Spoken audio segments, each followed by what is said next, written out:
Hello दोस्तों, मैं आपका दोस्त रिंकू सरोज फिर आ गया हूँ एक नए वीडियो को लेकर। दोस्तों, यूपीएससी भर्ती की प्रक्रिया 2025 में आप सिलेबस से संबंधित कुछ क्वेरीज थी।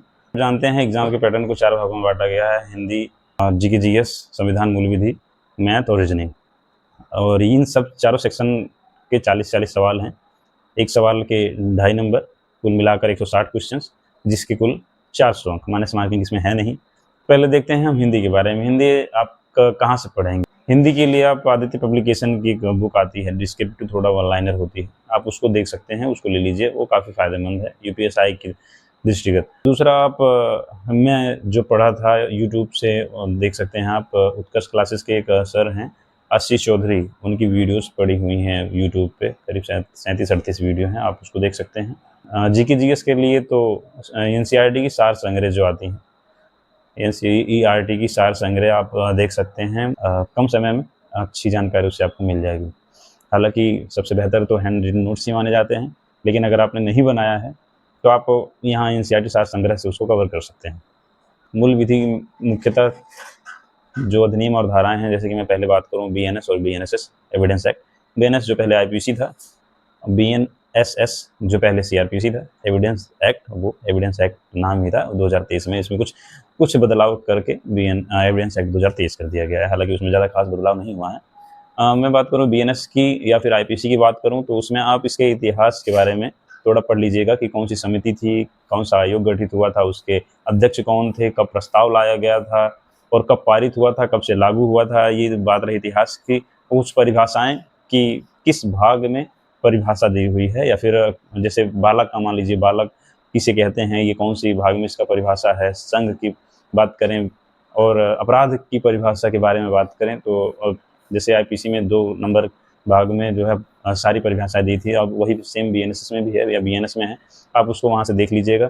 और आईपीसी और बीएनएस में बहुत ज़्यादा चेंजेस नहीं है, बस क्रम का हेर फेर है, बाकी सारी चीज़ें वही हैं। आप अगर आईपीसी को थोड़ा बहुत पढ़े होंगे तो आपको बीएनएस में दिक्कत नहीं होगी, क्रम का थोड़ा हेर फेर है और बहुत ज़्यादा धाराओं से मतलब भी नहीं होता इसमें, इस आईपीसी या बीएनएस के इतिहास से। और आईपीसी जो बीएनएस में चेंज हुआ है, उसमें कौन सी आयोग गठित हुई थी, कब पारित हुआ है, कौन अध्यक्ष था आयोग का, इसे कब पारित किया गया है, बस छोटे मोटे जो सवाल बनते हैं वही आएंगे, उसके लिए आप निश्चिंत रहिए। और बड़ी जो धाराएं हैं, जैसे 376 हो गया, अब जो बीएनएस में है, छेड़खानी हो गया, मर्डर हो गया, वो अब बीएनएस की धारा में है, वही आपसे ज़्यादा पूछ सकता है। बाकी बहुत इसमें ज़्यादा डरने की बात नहीं है। और सीआरपीसी की बात करें तो पुलिस को जो पावर्स दी गई हैं, या फिर कानून में जो सरकारी कर्मचारी को पावर मिली है, ये उसके बारे में व्याख्यात करता है। तो इसको ऊपर से आप थॉरोली पढ़ लीजिएगा, इसमें बहुत ज़्यादा विशेष डरने की ज़रूरत नहीं है। बात करें मूल विधि की, तो मूल विधि में मेन चीज़ है अधिनियम। बहुत सारे अधिनियम हैं उनके। पहले बात करें तो महिलाओं और बच्चों से संबंधित अपराध के बारे में जो अधिनियम, महिलाओं से संबंधित जो अपराध हैं, दहेज प्रतिषेध अधिनियम, घरेलू हिंसा से महिलाओं का संरक्षण अधिनियम, कार्यस्थल पर महिलाओं का यौन शोषण प्रतिषेध अधिनियम, बाल विवाह प्रतिषेध अधिनियम, मातृत्व लाभ अधिनियम, यौन अपराधों से बालकों का संरक्षण जिसे पॉक्सो भी कहते हैं। दोस्तों, इन अधिनियमों के डेट आप देख लीजिएगा किस सन में लागू हुआ था, और इसको लागू करने में संविधान ने इसका क्या कनेक्शन है, और इसके जो है जो समिति बनी थी, कोई आयोग बना रहा होगा, उससे अध्यक्ष या फिर समिति में सदस्यों की संख्या के बारे में देख लीजिएगा थोड़ा। बच्चों से अपराधों के अधिनियमों के बारे में बात करें तो मेनली पॉक्सो है ही है।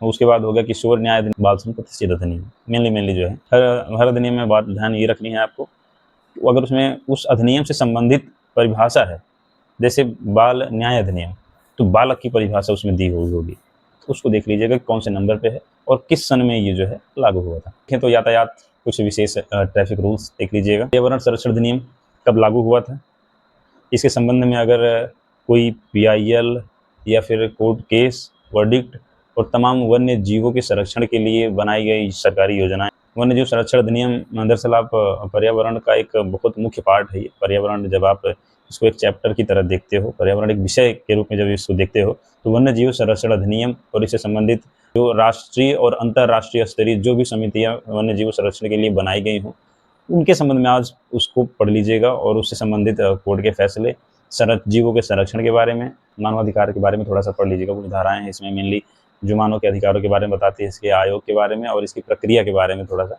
जान लीजिए। सूचना का अधिकार अधिनियम, ये भी एक मुख्य भाग है इसका।